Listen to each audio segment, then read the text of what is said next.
xisbiga mucaaradka ee wadani ayaa maanta xaflad soo dhaweyn u sameeyay taageerayaal mug iyo miisaal oo ku soo biiray xisbigaasi. taageerayaashaasi oo ka soo digaroogtay xisbiga muxaafadka kulmiye kuwaas oo hogaaminayeen garabka haweenka ee ururka Now ee degmada Og oo iyagu dhamaantoodba ku soo biiray xisbiga wadani. xafladani oo ahayd mid si heer sare loo soo agaasimay ayaa waxaa ka soo qayb galay mas'uuliyiinta xisbiga wadani ee gobolka Saraar, xogayaha arrimaha bulshada ee xisbiga wadani Hinda Jaamac Xirsi Gaani, cuqaal iyo mas'uuliyiin kale oo aad u tiro badan. waxaana ugu horreynba munaasabadani ka hadlay xubno ku hadlayay taageerayaasha ka soo digaroogtay xisbiga muxaafadka ee kulmiye, waxaana hadalladoodii ka mid ahaa aniga oo ah gudoomiyihii ururka Now ee degmada Og.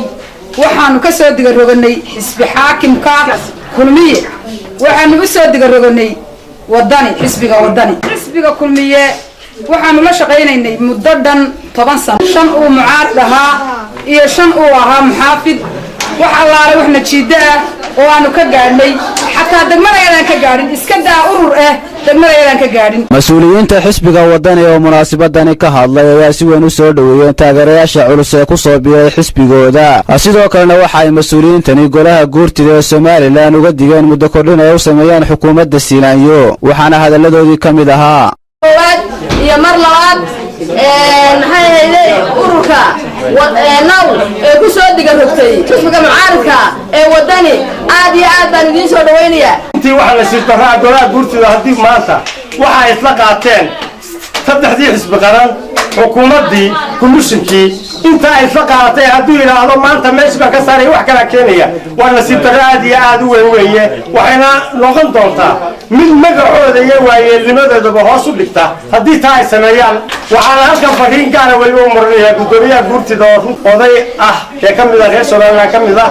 waxaan leeyahay gudoomiye magac baad iska bedeshay oo bulshada aad ka codsatay inay ka bedesho waa la bedelay mid kale aan la bixin oo maanta dhibaato ha gelin Soomaaliland. dhaad u firfircoon oo qaaliya oo xilligii xisbigii kulmiye uu ku jiray ololaha doorashada gabdhihi aad uga qayb qaatay halganka dheer iyo maxaan ku dhahdaay kaambeyga weeyaan aad iyo aad buu xisbigan wadani u nasiib badan yahay.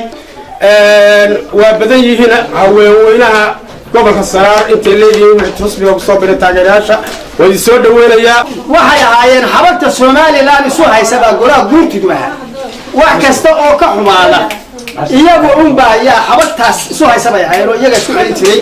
hadday kaalintooda ka leexan uga digay inay sidoodii ahaadaan oo xabadka Soomaaliland isu haysa waa inay noqdaan. kanuna waan soo dhaweynayaa.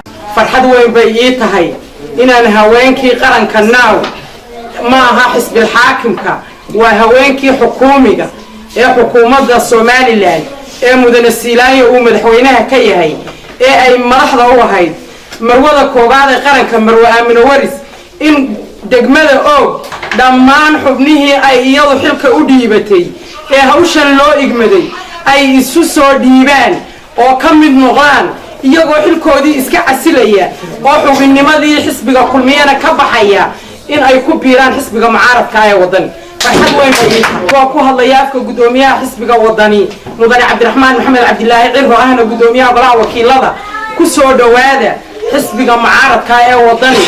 marka ugu horeysa xisbiga kulmiye wuxuu xisbi xaakim ku gaaray codka gobolada bari, iyadoo ay taasi jirto ayuu wuxuu si cad u qaadacay oo uu uga hor yimi gabi ahaanba wax qabadka gobolada bari ayay xukuumaddu qaadacday iyadoo oo aan wax allaale iyo waxay ka weyday aanay jirin. waa ayaan daro. waxaanse leeyahay doobigu hadduu buuxsamo wuu daataa. kulmiye inuu daatay waxa u caddaana 40kii xubnood ee xisbiga kulmiye uu u igmaday shaqada haweenka qaranka Now ayaa iyaga oo dhammaystiran maanta waxay u soo digarogteen xisbiga mucaaradka ee wadani. si kastaba ha ahaatee taageerayaashani ku soo biiray xisbiga wadani ayaa noqonaya taageerayaashii ugu ballaadhnaa ee ku soo biiray